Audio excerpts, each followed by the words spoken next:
Ils ont annoncé très froidement au haut-parleur vous êtes sur le point d'être abordé, mettez vos gilets de sauvetage et levez les mains en l'air, quoi.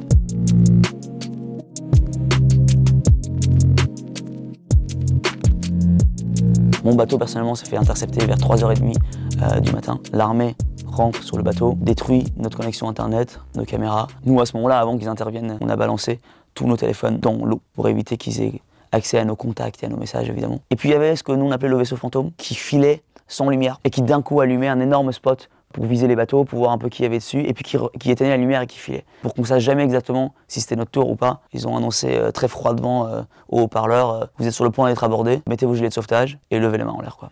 On voit les pointeurs laser qui commencent à pointer les têtes de nos camarades. Moi, j'avais le dos au bateau d'intervention, donc je ne voyais que les lasers des fusils d'assaut. Et là, on se coupe. Enfin, chacun a ses méthodes. Moi émotionnellement, je me coupais. Ils nous ont fouillés, nous, et puis ils nous ont foutus dans les cabines, et ils ont piloté le vaisseau jusqu'à Ashdod.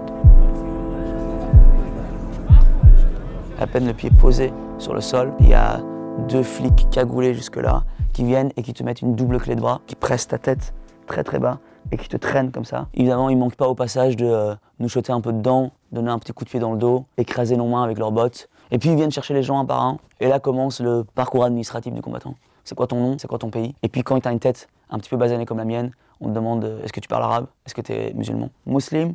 Non. Allah Akbar? Bah non. Dans mon cas, je suis ni arabe, ni musulman. On te laisse pas aller aux toilettes, on te laisse pas boire, on te laisse pas manger. Quelques-uns se sont pris vraiment des coups au visage. La paranoïa est au paroxysme, on ne sait pas ce que ces gens savent de nous. Puis on arrive et il y a un énorme drapeau israélien sur le mur du bâtiment avec une phrase, je ne me souviens plus exactement, mais quelque chose comme Israël ne pardonnera jamais à ses ennemis.